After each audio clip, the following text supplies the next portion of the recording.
মনসুর রাগান্বিত অবস্থায় চাবুক দিয়া বাড়ি মারছে। এখন তো রাগ নাই, ক্ষমা চাইতে লজ্জা লাগতেছে। আবার কাজটা কেমন হয়ে গেল এই জন্য আত্ম অনুশোচনায় ভুগতেছে। সে নিজে না গিয়া তার একজন বিশ্বস্ত মানুষকে ইমাম আবু হানিফার কাছে পাঠায়া দিল। এক থলে স্বর্ণ মুদ্রার সাথে দিয়া দিছে।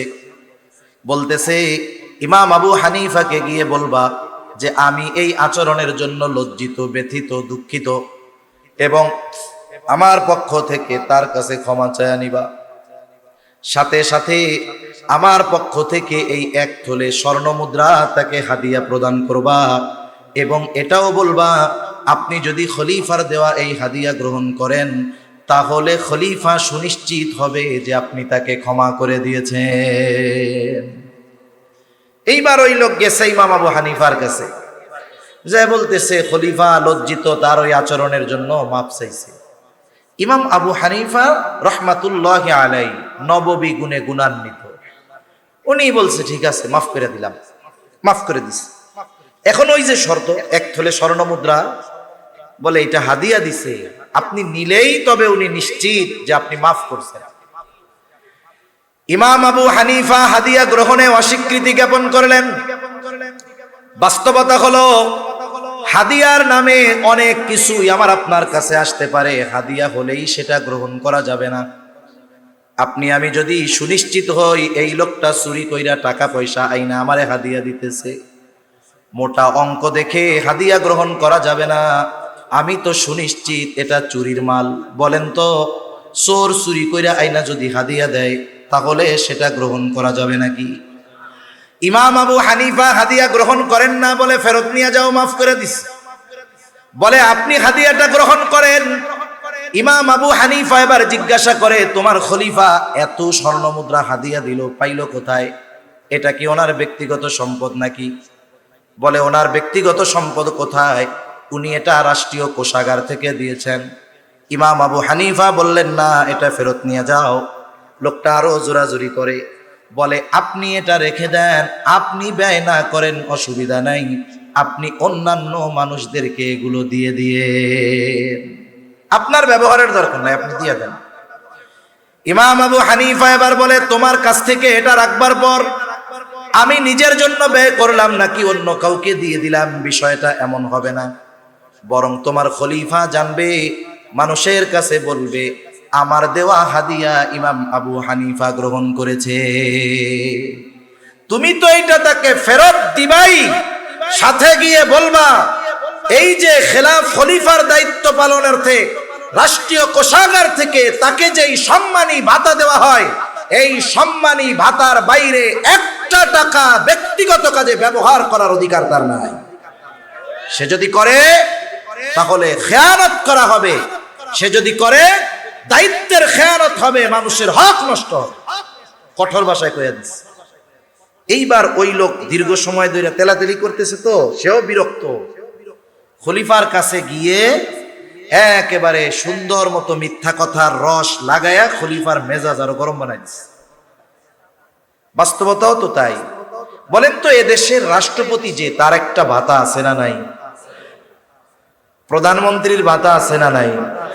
যখন মন্ত্রীরা থাকে তাদেরও ভাতা আছে, এমপির ভাতা আছে, চেয়ারম্যান, উপজেলা চেয়ারম্যান, মেম্বার, ওয়ার্ড মেম্বার, সবার ভাতা আছে। এই ভাতার বাইরে একটা টাকা ব্যক্তিগত কাজে ব্যবহার করার ক্ষমতা কারো নাই। খেয়ানত কত বড় হয়, দায়িত্ব যত বড় হয় খেয়ানত তত বড় হয়। পরিমাণ একই থাকবে কিন্তু দায়িত্বের চেয়ারের পরিবর্তনের কারণে খেয়ানতের পরিধি সুবিশাল হয়ে যায়। যেমন অনেক সময় বিভিন্ন এলাকায় ওয়ার্ডের জন্য, গরিব মানুষের জন্য গম আসে না? মনে করেন এক ওয়ার্ডে এক মেম্বারের কাছে 100 জন মানুষের জন্য গম দেওয়া হয়েছে। এই গম বন্টন হয় নাই, সব এক জায়গায় স্তূপ করা আছে। বলেন তো, ওই যে গমের প্রতিটা দানার মধ্যে হক কতজনের আছে বলেন তো? কারণ এটা এখনো বন্টন হয় নাই। মেম্বার যদি একটা গম চুরি করে, হক নষ্ট করবে কতজনের? মনে করেন এক ইউনিয়নে 1000 মানুষের গম আসছে, বন্টন হয় নাই। চেয়ারম্যান একটা গম চুরি করছে, বলেন তো কতজনের হক নষ্ট হবে? মনে করেন এক আসনে গম আসছে 10,000 মানুষের জন্য, এমপি সাহেবের অধীনে একটা গমও বন্টন হয় নাই। এমপি সাহেব একটা গম চুরি করছে, কত হাজার মানুষের হক নষ্ট হবে? মনে করেন রাষ্ট্রীয় কোষাগার থেকে একটা টাকা প্রধানমন্ত্রী চুরি করেছে, বলেন তো কতজনের হক নষ্ট হবে? গোটা রাষ্ট্রের সব মানুষের হক নষ্ট হবে। দায়িত্ব শুধু পরিবর্তনের কারণে পরিমাণ ছোট এক, কিন্তু দায়িত্ব বড় হওয়ার কারণে খেয়ানতের পরিধিও বড় হয়ে যায়। এখন যে বলছে, উনিও গিয়ে সুন্দর মতো সাজায়া কুজায়া ইমাম আবু হানিফার নামে বলছে আপনারে খেয়ানতকারী কইছে, আপনি নাকি এই সেই করেন। খলিফা রাগ হয়ে গেছে, এইবার বাহিনী পাঠায় দিছে। গরম পানি খলিফা প্রচন্ড রাগান্বিত হয়ে গেছে।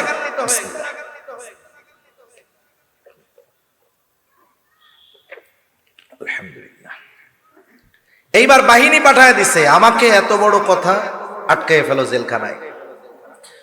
ইমাম আবু হানিফাকে জেলখানার মধ্যে আটকিয়ে দেওয়া হলো। ঐতিহাসিকেরা লিখতেছে কত জুলুম, কত অত্যাচার ইমাম আবু হানিফার উপর। চাবুক দিয়ে আঘাত করা হতো, আর বলা হতো প্রধান বিচারকের দায়িত্ব যদি নেওয়া হয় ছেড়ে দেওয়া হবে। ইমাম আবু হানিফা জালেমের চাবুকের আঘাত সহ্য করেছেন, তবুও প্রধান বিচারকের দায়িত্ব নেন নাই। ঐতিহাসিকদের থেকে দুইটা মত পাওয়া যায়। একটা হলো যখন তাকে তার অবস্থান থেকে জালেমরা অটল নড়াতে পারে নাই, টলাতে পারে নাই, খাবারের সাথে বিষ প্রয়োগ করে শহীদ করে দেওয়া হলো। আর এক বর্ণনায় আসছে যখন তিনি প্রচন্ড অসুস্থ হয়ে গেছেন, ওনাকে গৃহবন্দী করে ফেলা হলো, বাড়িতে পাঠিয়ে দেওয়া হলো। ওই অবস্থায় ইমাম আবু হানিফা রহমাতুল্লাহি আলাইহি ইন্তেকাল করেন। ওনার শাগরেদ ছাত্ররা জিজ্ঞাসা করতেছে, ওস্তাদ এই দায়িত্ব গ্রহণ করার জন্য কত জুলুম, কত অত্যাচার আপনার উপর, অথচ ওই সময় যদি প্রধান কাজী, প্রধান বিচারকের দায়িত্ব পালন করার পূর্ণ যোগ্যতা সম্পন্ন ব্যক্তি গোটা দুনিয়ার মধ্যে একজন থাকতো, ওই একজন ব্যক্তি হতেন ইমাম আজম আবু হানিফা। এত জুলুম অত্যাচার সহ্য করেছেন, তবু আপনি দায়িত্ব নিলেন না, কারণ কি? আবু দাউদের বর্ণনা, নবীজি সাল্লাল্লাহু আলাইহি ওয়াসাল্লাম বলেন, তোমাদের কাউকে যখন কোনো সরকারি বা রাষ্ট্রীয় দায়িত্ব দেওয়া হয়, কেউ যদি ওই দায়িত্বের সুচ পরিমাণ খেয়ানত করে, সুচ পরিমাণ, নবীজি বলেন ওই ব্যক্তি কিয়ামতের দিন খেয়ানতের বোঝা নিয়ে আল্লাহ তাআলার সামনে হাজির হবে।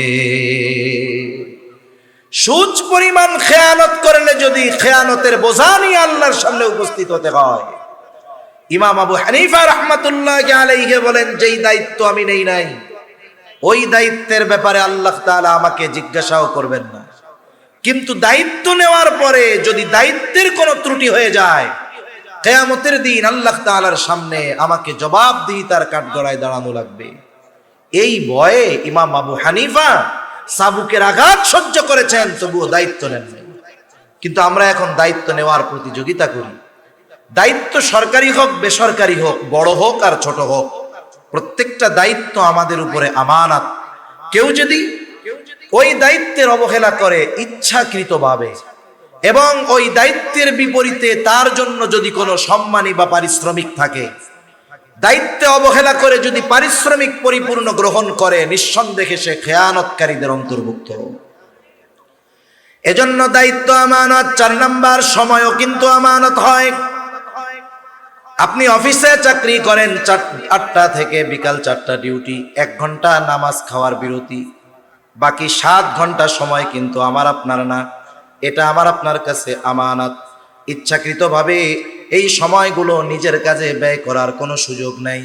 যদি কেউ ইচ্ছাকৃতভাবে করে, নিঃসন্দেহে সে সময়ের খেয়ানতকারী হবে। মাজহার নানুতুবি রহমাতুল্লাহি আলাইহি, যার নামে মাজাহিরুল উলুম সাহারানপুর মাদ্রাসা, এই মাজহার নানুতুবি রহমাতুল্লাহি আলাইহি এক মাদ্রাসায় খেদমত করতেন। মাস শেষে সময় হিসাব করে তিনি ওজিফা গ্রহণ করতেন। একদিন ক্লাসের সময়ে এক ব্যক্তির সাথে কিছু সময় উনি ওনার ব্যক্তিগত আলাপ আলোচনা করেছেন। ডায়েরির মধ্যে লিখে রাখছে, নোটের মধ্যে, অমুক দিন অমুক ক্লাসে এই কয় মিনিট আমি আমার নিজের কাজে ব্যয় করছি। 1000 বছর আগের মানুষের কথা বলতেছি না, নিকট অতীতের মানুষ। এইবার ওনাকে অফিস থেকে ওজিফা দেওয়া হলো। উনি সময় হিসাব করে ওই পরিমাণ সময়ের টাকা অফিসে ফেরত দিয়ে দিলেন। জিজ্ঞাসা করা হয়, হযরত এটা কি বেশি গেছে নাকি? বলে না, বেশি যায় নাই, তবে ফেরত দেওয়ার কারণ কি? তিনি বলতেছেন, অমুক দিন অমুক ক্লাসে এই কয় মিনিট সময় আমি আমার নিজের কাজে ব্যয় করেছিলাম। যেই সময়টা আমি নিজের কাজে ব্যয় করেছি, ওই সময়ের বিপরীতে যেই ওজিফা, সেটা আমার জন্য গ্রহণ করা উচিত হবে না। এজন্য সময়ের আমানত আমরা হেফাজত করব। তারপরে এই জান আল্লাহ তাআলার পক্ষ থেকে আমানত, মাল সম্পদ আমানত। জান মাল আল্লাহ তাআলার সাথে আমাদের কেনা বেচা হয়ে গেছে। মূল মালিক কিন্তু আমরা না। জান মালের মালিক কে? জোরে বলেন না কে? আমরা কিসের মালিক? জান্নাতের মালিক। কিসের মালিক? জান্নাতের মালিক। আল্লাহ তাআলা বলেন, ইন্নাল্লাহা আশতারা মিনাল মুমিনিনা আনফুসাহুম ওয়া আমওয়ালাহুম বিআন্না লাহুমুল জান্নাহ। আল্লাহ তাআলা বলেন, নিশ্চয়ই তিনি মুমিনের জান এবং মালকে জান্নাতের বিনিময়ে কিনে নিয়েছেন। তার মানে কেনা বেচা হয়ে গেছে।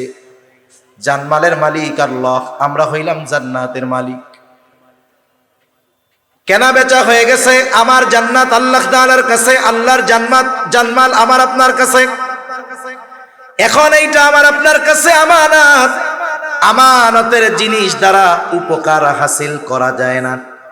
কেউ যদি 500 টাকার একটা ছেঁড়া নোট আমার আপনার কাছে দিয়া বলে, হুজুর এইটা আমানত, আপনি যদি চিন্তা করেন, এর বাজারে ভালো মাছ উঠছে, টাকা তো আর নাই, এই 500 টাকা ছাড়া এই টাকাটা দিয়ে মাছটা কিনে নিয়ে যাই, বাড়ির থেকে আরেকটা 500 টাকার নোট তাকে দিয়া দিব, হবে না।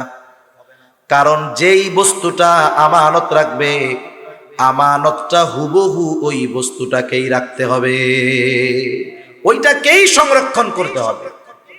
এখানে টাকার পরিমাণটা আমানত না, বরং ওই নোটটাও আমানত। এখন জানমাল ব্যবহারের মূলত অনুমতি নাই, আমানত যেহেতু। তবে আল্লাহ তাআলা দয়া করে এটা আমাদের ব্যবহারের অনুমতি দিয়েছেন, এই জন্য এটা আমাদের জন্য একটা নেয়ামত। তবে ব্যবহারের একটা পরিধি আল্লাহ তাআলা দিয়ে দিয়েছেন। এই জানমাল এই পরিধির বাইরে ব্যয় করা যাবে না। জান বলতে কি? আমার শ্রম, মেধা, বুদ্ধি, পরিশ্রম, এগুলো জান। এখন আমি আপনি আমার আপনার জানের দ্বারা জান ব্যয় করে, শ্রম ব্যয় করে, মেধা ব্যয় করে ভালো কাজ করি, দ্বীনি কাজ করি, মানব কল্যাণে কাজ করি, কোনো অসুবিধা নেই। প্রয়োজনে দ্বীনের জন্য জীবন উৎসর্গ করে দেওয়া, এটা তো আরো ভালো। সম্পদ মাল ব্যয় করেন, ভালো খাইতে মন চায় খাই, পড়তে মন চায় পড়ি, অসুবিধা নেই। এমনকি নবীজি জানিয়ে দেন, পরিবারের জন্য যেটা ব্যয় করা হয় ওটাও সাদাকা। তবে অপচয় অপব্যয় করা যাবে না। যদি অমুসলিমেরও যদি সহযোগিতার দরকার হয়, আপনি মাল থেকে অমুসলিমকে টাকা দেন চিকিৎসার জন্য, খাবার কেনার জন্য, পোশাক কেনার জন্য, অসুবিধা নেই। কিন্তু ওই মাল থেকে একটা টাকাও এমন কাজে ব্যয় করা যাবে না যেই কাজটা অন্যায়। যদি কেউ করে তাহলে সে জানমালের খেয়ানতকারী বলে সাব্যস্ত হবে।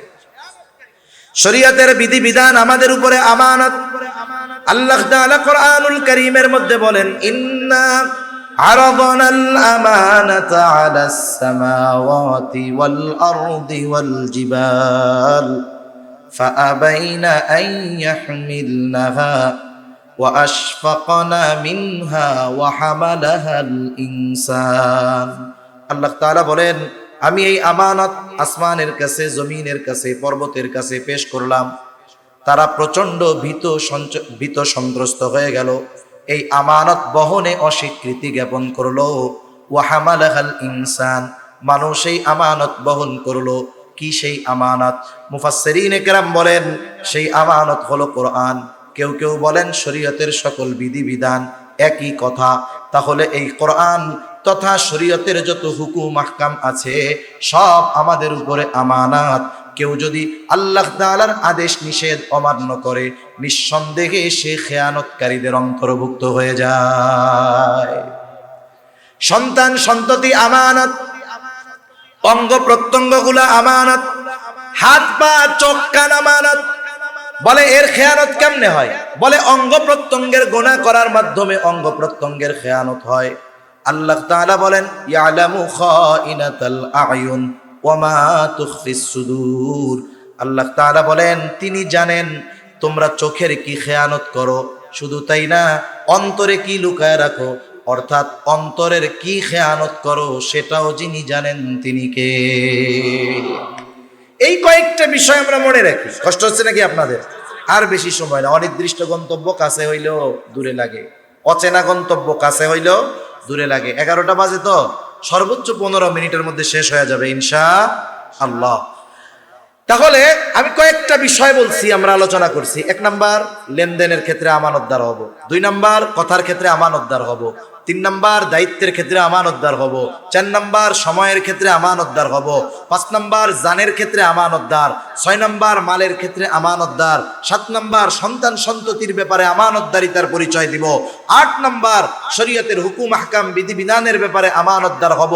9 নাম্বার, আমার অঙ্গ প্রত্যঙ্গের ব্যাপারে আমানতদার হব ইনশাআল্লাহ। বলেন, জোরে বলেন না ইনশাআল্লাহ। অরিজিনাল ইনশাআল্লাহ বলছেন তো, নাকি নার বদলে ইনশাআল্লাহ কইছেন? এ দুনিয়ার মানুষ বাঙালি বহুত চালাক। এক তাবলিগওয়ালা এক গ্রুপ গেছে, মসজিদ থেকে গাছতে বের হইছে। এখন এক গ্রুপ দেখাই দিছে, ওই যে ওদের এসএসসি পরীক্ষা শেষ হয়েছে, 3 মাসের টাইম আছে, একটু দেখেন তাশকিল কইরা টইরা 1 চিল্লা 2 চিল্লা 3 চিল্লায় নেওয়া যায় নাকি। এখন যার যে কাম সে তো সেই কামেই খুঁজে, কয় পাইছি।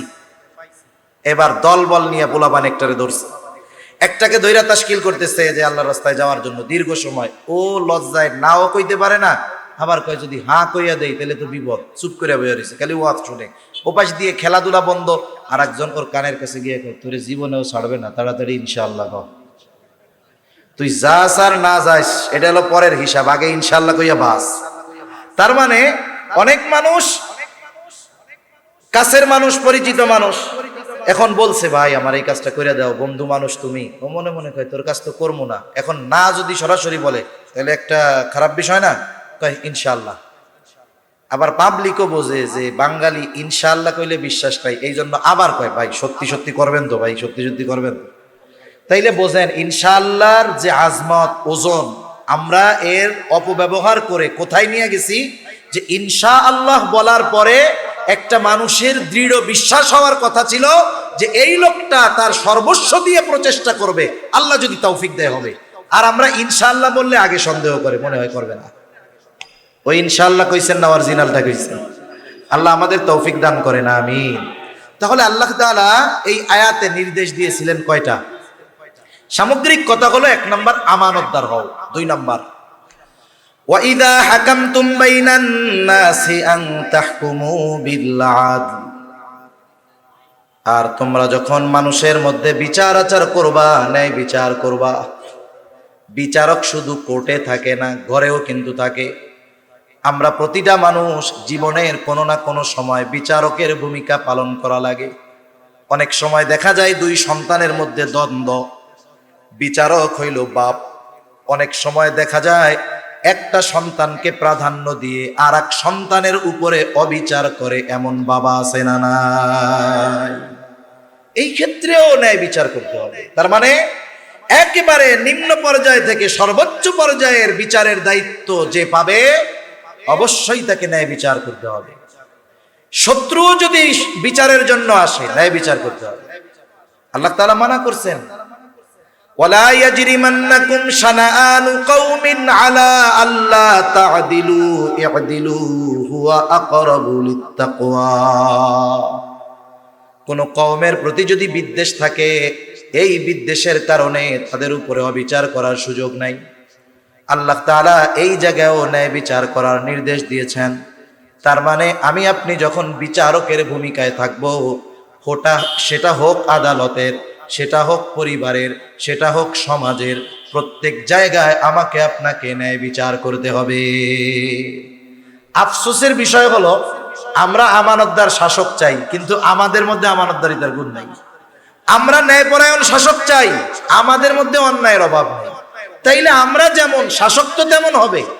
এজন্য আমরা যদি আমাদের মধ্যে পরিবর্তন না আনি, কি হবে? বলে শাসকের চেয়ারে চেহারার পরিবর্তন হবে, মাগার চরিত্রের পরিবর্তন হবে না। এজন্য নিজেদের পরিবর্তন আগে আনতে হবে।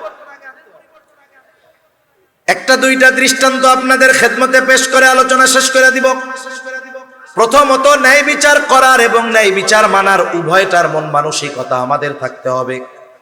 আমি যত পাওয়ারফুল হই না কেন, ন্যায় বিচার আমার বিপক্ষে গেলে আমাকে মেনে নেওয়ার জন্য প্রস্তুত থাকতে হবে। খলিফাতুল মুসলিমিন হযরত ওমর রাদিয়াল্লাহু তাআলা আনহু বাজারে গেছেন, এক ইহুদির কাছ থেকে ঘোড়া কিনেছেন। ঘোড়া খুব সুন্দর মতো দেইখা শুইনা ঘোড়া কিনা বাজারের বাইরে আসছেন। ঘোড়াটায় চড়তে গেছেন, দেখেন ঘোড়ার পায়ে সমস্যা। আবার বাজারের মধ্যে গেছেন, গিয়া ইহুদিরে বলে, কি ব্যাপার, তুমি কি ঘোড়া দিয়েছ আমাকে? তোমার ঘোড়ার পায়ে সমস্যা, নাও তোমার ঘোড়াটা ফেরত নাও। ইহুদি বলে, না, ফেরত নিব কেন, আমি তো আপনারে ভালো ঘোড়া দিছি। তর্ক বিতর্ক লাইগা গেছে দুইজনের মধ্যে। কার সাথে কে তর্ক করে? বলে অর্ধজাহানের শাসক ওমর রাদিয়াল্লাহু তাআলা আনহুর সাথে তর্ক করতেছে ইহুদি। দুইজনের তর্ক বিতর্কের এক পর্যায়ে হযরত ওমর রাদিয়াল্লাহু তাআলা আনহু বলেন যে, তোমার আর আমার মধ্যে এই দ্বন্দ্ব নিরসনে তৃতীয় একজনকে ফয়সালাকারী হিসাবে সাব্যস্ত করো। আমি আর তুমি দ্বন্দ্ব করলে চলতেই থাকবে, একজনের ফয়সালাকারী মানো। ইহুদি নিজের ধর্মের কাউকে ফয়সালাকারী মারে নাই। সে দেখে সুরাই বাজারের মধ্যে, বলে, খলিফাতুল মুসলিমিন, আমার আর আপনার মধ্যে এই সমস্যার সমাধান দিবে সুরাই মুসলমান। ঠিক আছে, এইবার সুরাইকে বিচারক মানা হলো। সুরাই এবার দুইজনের কথা সমগুরুত্ব সহকারে শুনলেন। বিচারকদের জন্য নবীজির নির্দেশ হলো, যিনি ফয়সালাকারী হবেন তিনি বাদী বিবাদী উভয়ের কথা সমগুরুত্ব সহকারে শুনতে হবে। এরপরে নিরপেক্ষভাবে এই কথার উপরে পর্যালোচনা করে রায় দিতে হবে। উনি দুইজনের কথাই শুনছেন। সর্বশেষ বলতেছে, খলিফাতুল মুসলিমিন, আপনি চান কি? বলে, আমি চাই যে সে আমার ঘোড়া ফেরত নিবে। বলে, সে তো ঘোড়া ফেরত নিতে বাধ্য, সে ঘোড়া ফেরত নিতে বাধ্য। তবে আপনি যখন তার কাছ থেকে ঘোড়া কিনছেন, টাকা পয়সা তো দিয়ে দিছেন, যখন নিয়া বাইর হইছেন বুঝা নিছেন ঘোড়ার অবস্থা কেমন ছিল? বলে, তখন ঘোড়া সব ঠিকঠাক ছিল। সমস্যা কই দিছে? কয়, বাজারের বাইরে গিয়ে উঠতে গেছি আর দেখি পায়ে সমস্যা। তার মানে তার হাত থেকে যখন বুঝে নিছে তখন ঘোড়া ঠিক ছিল। এরপরে বাজারের বাইরে চলে গেছে, তার মানে কেনা বেচার মজলিস থেকে বাইর হয়ে গেছে। যদি কেনা বেচার মজলিস ওই জায়গায় উপস্থিত থাকা অবস্থায় টাকা দিয়ে দিছে, উনি ঘোড়া বুঝা নিছে, এরপরে দেখে সমস্যা, ইহুদি ফেরত নিতে বাধ্য। কিন্তু বেচা কেনার মজলিস থেকে বাহিরে চলে গেছে। এখন বলতেছে যে, শুনেন, ও ঘোড়া ফেরত নিতে বাধ্য, তবে আপনি তো তার কাছ থেকে একেবারে ভালো ঘোড়া বুঝে নিয়েছেন, ও ফেরত নিবে বাধ্য, তবে যেমন ঘোড়া নিয়েছেন তেমনটাই তাকে ফেরত দিতে হবে। রায় গেছে খলিফাতুল মুসলিমিনের পক্ষে না বিপক্ষে? এবার চুপ হয়ে গেছে। একটু পরেই বলতেছে, হ্যাঁ, এটাই ন্যায় বিচার। কি বলতেছে? এটাই ন্যায় বিচার। রায় বিপক্ষে গেছে, বলতেছে এটা ন্যায় বিচার। এক ইহুদি এইটারে খুঁজে পেয়েছে, বাড়িতে লুকায় রাইখা কয়েকদিন পরে একটু পরিষ্কার টরিষ্কার কইরা বাজারে বিক্রি করতে এনেছে। যার মাল যতই রং করা হোক মোটামুটি সে চিনে ফেলতে পারে। হযরত আলী রাদিয়াল্লাহু তাআলা আনহু বাজারে আইসা দেখে ওনার সেই লৌহবর্ম, ধরছে গিয়া ইহুদিরে, ওই এটা আমার, তুমি চুরি করছো। ইহুদি কয়, আমার। আলী রাদিয়াল্লাহু তাআলা আনহু বলে, আমার। এইবার দুজনে এই বিষয় নিয়ে চলে গেলেন কাজী সুরাইয়ের কাছে, ফয়সালা দিবেন। কাজী সুরাই দুইজনের কথা শুনলেন। হযরত আলী রাদিয়াল্লাহু তাআলা আনহু বলে, এটা আমার, মাল আছে ইহুদির হাতে, আর ইহুদিও বলে আমার। আলী রাদিয়াল্লাহু তাআলা আনহু দাবি করে আমার। এইবার এই দাবির সপক্ষে কমপক্ষে দুইজন সাক্ষী দরকার। কাজী সুরাই বলে, খলিফাতুল মুসলিমিন, এই লৌহ বর্ম যে আপনার, এই ব্যাপারে আপনার সাক্ষী আছে নাকি? বলে, হ্যাঁ আছে। নিয়ে আসছে হযরত হাসান রাদিয়াল্লাহু তাআলা আনহুকে আর ওনার একজন গোলামকে। এই যে আমার সাক্ষী এই দুজন।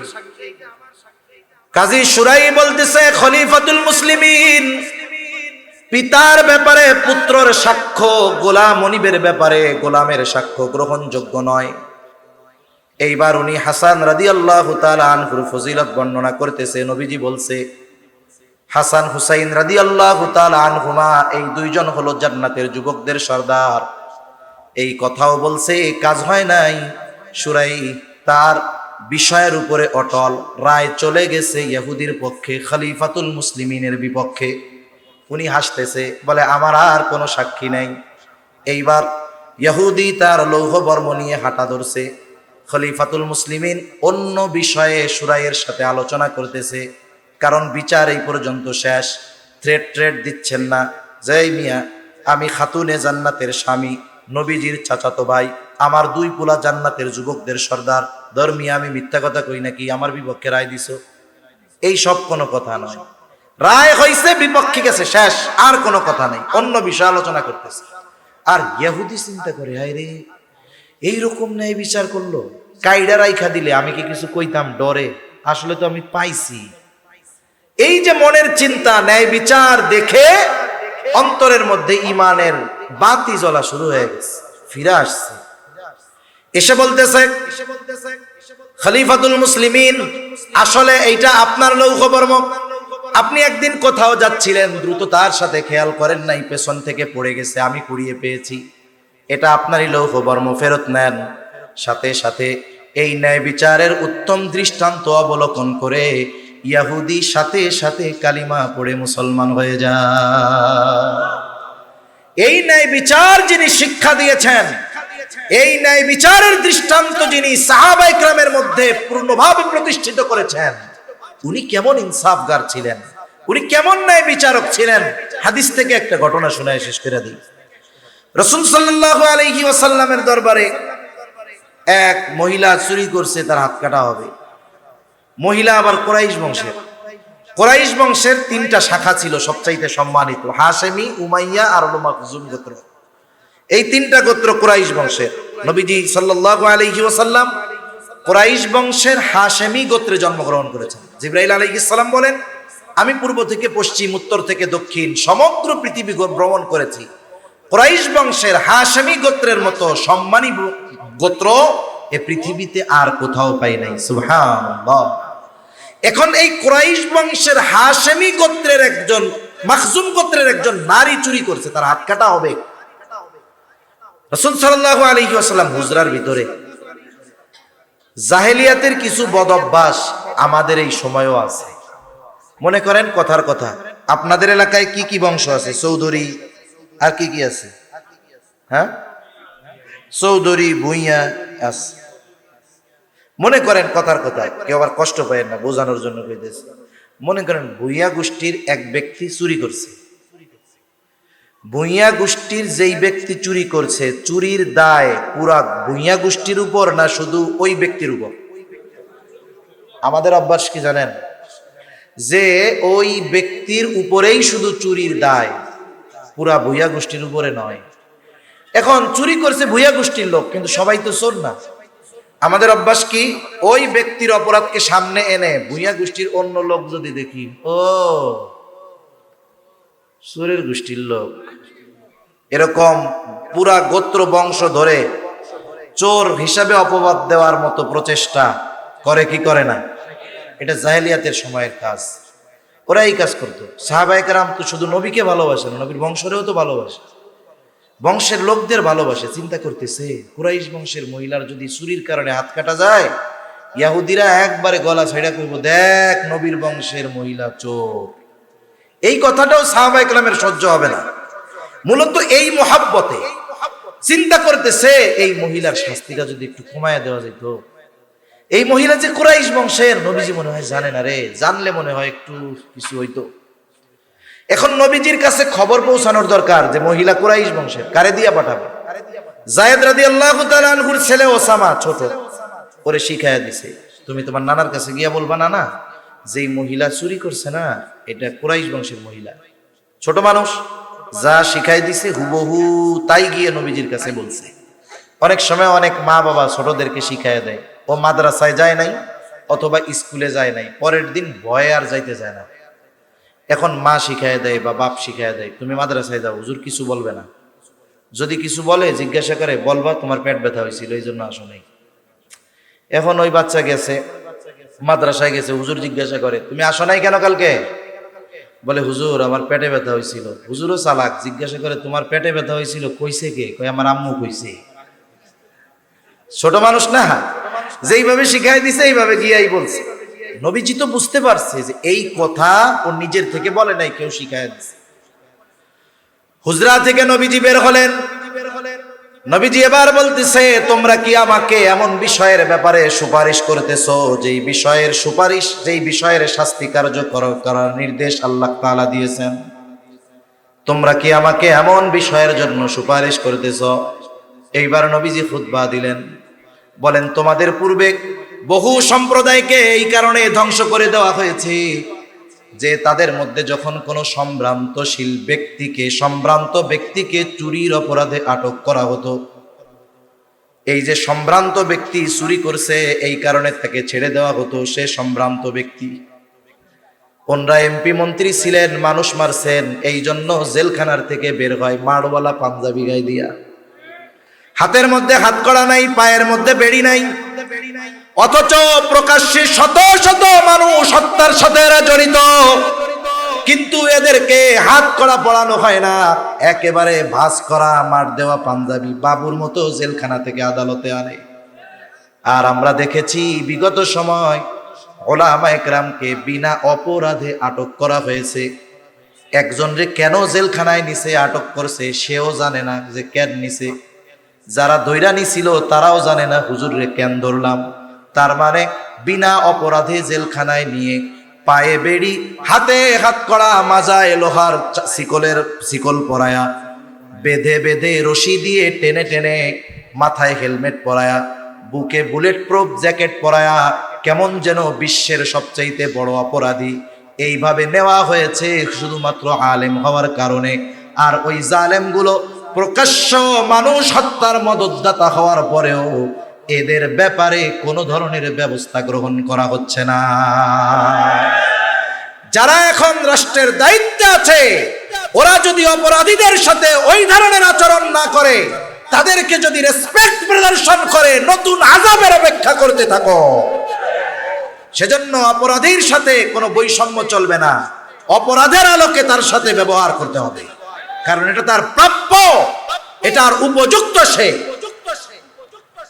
ওই সময়ও করা হইতো সম্ভ্রান্ত মানুষ, এরে কি চুরির অপরাধে শাস্তি দেওয়া যায়? সেটা দাও।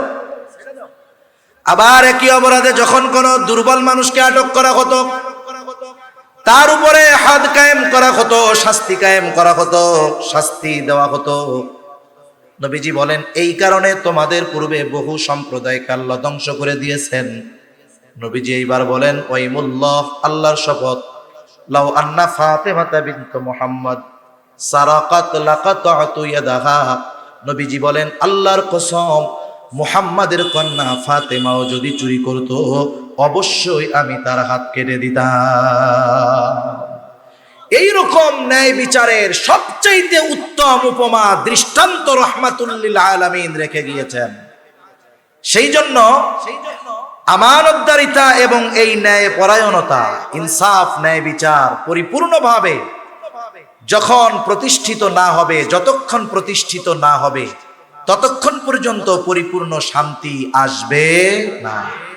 আর এই কোরআনুল কারীমের শাসন ব্যবস্থা যতদিন এই পৃথিবীতে প্রতিষ্ঠিত না হবে, আল্লাহর কসম, যত তন্ত্র মন্ত্র আছে ওগুলোর দ্বারা পরিপূর্ণ আমানতদারিতা আর ইনসাফ পাওয়া যাবে না।